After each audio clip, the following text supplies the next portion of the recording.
friends, welcome to Ambience kitchen. நம்ம கிச்சன்ல எனக்கு என்ன பார்க்க போறோம்னா vegetable omelet எப்படி பண்றதுன்னு பாப்போம். ரொம்பவே ஈஸியான டேஸ்டியான ஒரு ரெசிபி. ரெண்டு பீஸ் சாப்பிட்டோம் அப்படினா ரொம்பவே ஃபில்லிங்கா இருக்கும். அதே சமயம் ஈஸியா ப்ரிப்பேர் பண்ணிக்கலாம். ரொம்பவே ஹெல்தியான ஒரு ரெசிபி. வாங்க எப்படி பண்ணலாம்னு பாப்போம். வெஜ் ஆம்லெட் பண்றதுக்கு நான் ஒரு வாணலி அடுப்புல வச்சிருக்கிறேன். இது நல்லா காயட்டும். காஞ்சிச்சு. இதுல 2 டேபிள் ஸ்பூன் எண்ணெய் விட்டுக்கலாம். எண்ணெய் நல்லா காஞ்சிடுச்சு. இதுல குட்டி குட்டியா நறுக்கின பாதி வெங்காயம் சேர்த்துக்கலாம். வதங்கட்டும். வெங்காயம் ஓரளவு வதங்கிடுச்சு. இப்ப இதுல பாதி கேரட் சின்ன சின்னதா நறுக்குனது சேர்த்துக்கலாம். பாதி உருளைக்கிழங்கு சின்ன சின்னதா நறுக்குனது அதையும் சேர்த்துக்கலாம். இது இப்ப ஒரு 2 நிமிஷம் நல்லா வதங்கட்டும் இருக்கட்டும்.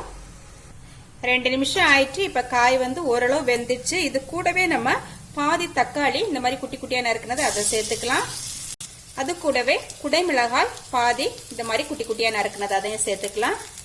இப்போ 1 நிமிஷம் மூடி போடுவோம். இப்போ 1 நிமிஷம் ஆயிட்டு நம்ம மிளகாய் தூள் சேர்த்துக்கலாம்.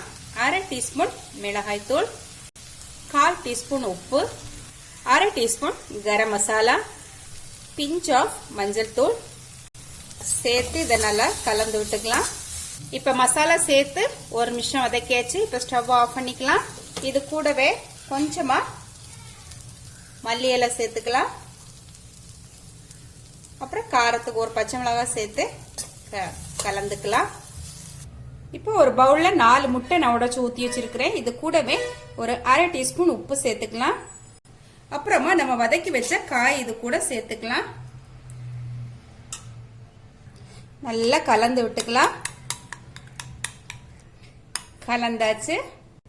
இப்போ ஒரு பிளாட் சர்ஃபேஸ் ஆன ஒரு வாணலி அடுப்புல வச்சிருக்கிறேன். இதுல நம்ம 2 டேபிள் ஸ்பூன் எண்ணெய் விட்டுக்கலாம்.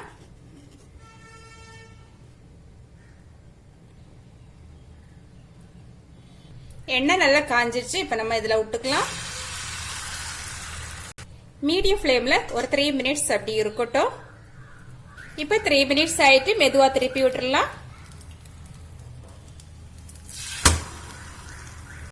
2 நிமிஷம் வேகட்டும். 2 நிமிஷம் ஆயிட்டு நம்ம இப்ப மெதுவா ஸ்டவ் ஆஃப் பண்ணி வெளியே எடுத்துடலாம். ஓகே ஃப்ரெண்ட்ஸ், ரொம்பவே சூப்பரா நம்ம வெஜ் ஆம்லேட் இப்ப ரெடி ஆயிடுச்சு. இந்த ரெசிபி உங்களுக்கு பிடிச்சிருந்தா ஆம்பியன்ஸ் கிச்சனை சப்ஸ்கிரைப் பண்ணி லைக் பண்ணி ஷேர் பண்ணி கமெண்ட் பண்ணுங்க. மீண்டும் நல்ல ஒரு ரெசிபியோட உங்களை சந்திக்கிறேன். பாய்.